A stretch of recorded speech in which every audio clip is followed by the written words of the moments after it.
I had an African violet on my windowsill for almost 8 months before I finally admitted to myself that something was wrong.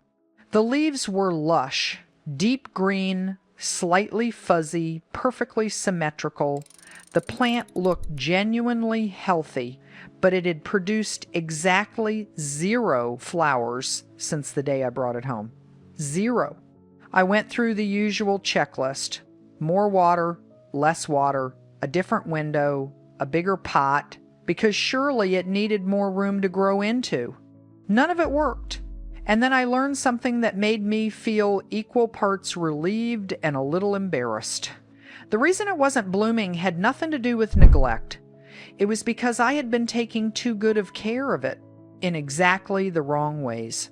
Here's what I've come to understand about African violets. They're not difficult plants. They're just specific plants. And the care advice that works for almost everything else you grow indoors will quietly work against them. So today I want to go through the real reasons African violets stop blooming, because most of them are not what anyone tells you to look for.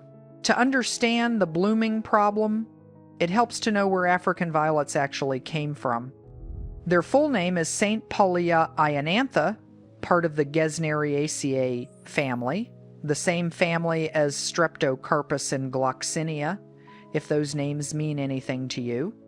The plant was named after a German baron named Walter von St. Paul, who found them growing in the forests of Tanzania in 1892, specifically in the Usambara Mountains.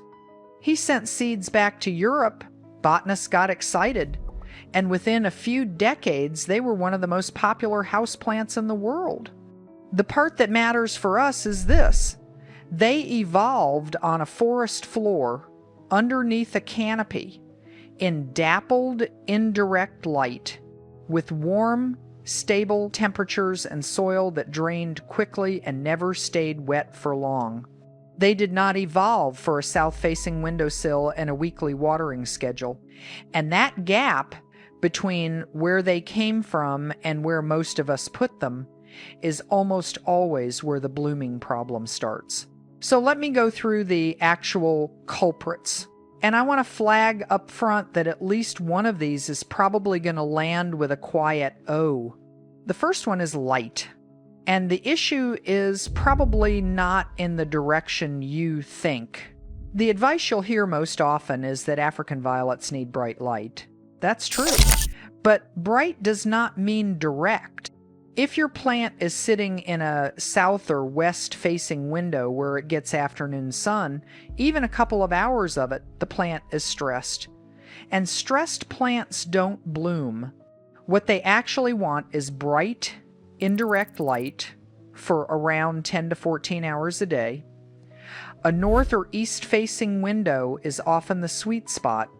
If you don't have that, a simple grow light on a timer is one of the most effective fixes there is, genuinely. Here's how to read the plant itself. If the leaves are stretching and reaching toward the light source, or the center of the plant looks pale and tight, it isn't getting enough. If the leaves are curling downward or looking slightly washed out, it's getting too much direct sun. The second one surprises people every time. The pot might be too big. African violets actually prefer to be slightly root-bound. When the pot is too large, the roots spread out chasing water and the plant channels all its energy into root development instead of flowers. The rule of thumb is simple. Your pot should be roughly 1/3 of the diameter of the plant. So if the leaf spread is 6 inches across, you want a 2-inch pot. I know that sounds almost too small. It's not. This is one of those situations where less is genuinely more. I moved mine into a smaller pot than felt comfortable. It bloomed within 6 weeks. The third culprit is watering. And there are 2 ways this goes wrong, and they sit at opposite ends of the spectrum. The first is overwatering. African violets do not like sitting in wet soil. If the roots stay consistently damp, they start to suffocate This is how you end up with root rot or crown rot, which are probably the most common reasons these plants decline and the conditions most growers don't catch until it's already a problem. A plant managing that kind of root stress is not a plant spending energy on flowers. The second mistake, and this is the one I never hear talked about, is watering with cold water. These plants are genuinely sensitive to temperature. Cold water hitting the leaves or the roots can cause spotting and stress the plant enough to stop flowering entirely. Always use room temperature water. Always. The best method is to let the top inch of soil dry out before you water again, and when you do water, do it from the bottom. Set the pot in a shallow tray. Give it 20 to 30 minutes to absorb what it needs. Then lift it out. Never leave it sitting in water long term. The fourth one is fertilizer, and the type matters more than the frequency. A standard balanced fertilizer sounds logical, but what it often does for African violets is encourage leafy green growth at the expense of blooms. What they actually need is something higher in phosphorus, which is the middle number on any fertilizer label, because phosphorus is what triggers flowering. Look for a fertilizer made specifically for African violets or any formula where that middle number is highest. The classic grower's shorthand for feeding them is weekly, meaning a diluted dose every time you water rather than a bigger dose once a month. I've followed that rule and it works. It's actually the approach recommended by the African Violet Society of America, which is a good benchmark for knowing you're following tried and tested guidance rather than internet guesswork. And the fifth one is temperature, in a spot you probably haven't thought to check. African violets like it warm and stable, somewhere between 65 and 75 degrees Fahrenheit. They don't love fluctuations. If yours is sitting near a drafty window, an air conditioning vent, or on a coal sill where the temperature drops significantly at night, it will stop blooming. It's not being dramatic. It's doing exactly what a tropical understory plant does when it thinks conditions have changed. Check where yours actually sits. Not where you think it is, but where it is relative to cold air sources. That distinction matters more than people realize. So here's the practical version of all of this, the things you can actually do this week. First, move the plant. Find a spot with bright, consistent, indirect light, a north or east facing window. If that's not available, a grow light on a timer is a genuinely simple fix and you don't need an expensive one. Second, check the pot size. If it feels too generous for the plant, it probably is. Move down.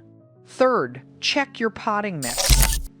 African violets need something that drains fast and doesn't hold too much moisture. A mix that includes perlite is ideal. It keeps things airy enough that you dramatically reduce the risk of root rot taking hold.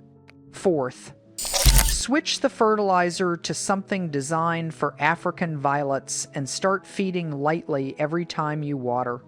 Fifth, check your water temperature before it hits the plant. Room temperature, not cold from the tap. And sixth, deadhead. Remove any faded flowers and old leaves. The plant puts energy into dying blooms, and clearing them out gives it permission to direct that energy somewhere new. The African violet I told you about at the start, the one with 8 months of beautiful leaves and 0 flowers, it bloomed about 6 weeks after I moved it to a north-facing windowsill and swapped it into a smaller pot. 2 small changes, nothing dramatic. It's been going pretty much continuously since then, which honestly felt a little bit like an apology from the plant, or maybe it was more of an "I told you so." Either way, I'll take it. If you're working through the same thing with yours, Leave a comment and tell me which culprit you think applies. I read every single one and I often reply. And if this made sense to you, I think you'll find my video on the Christmas cactus really useful too.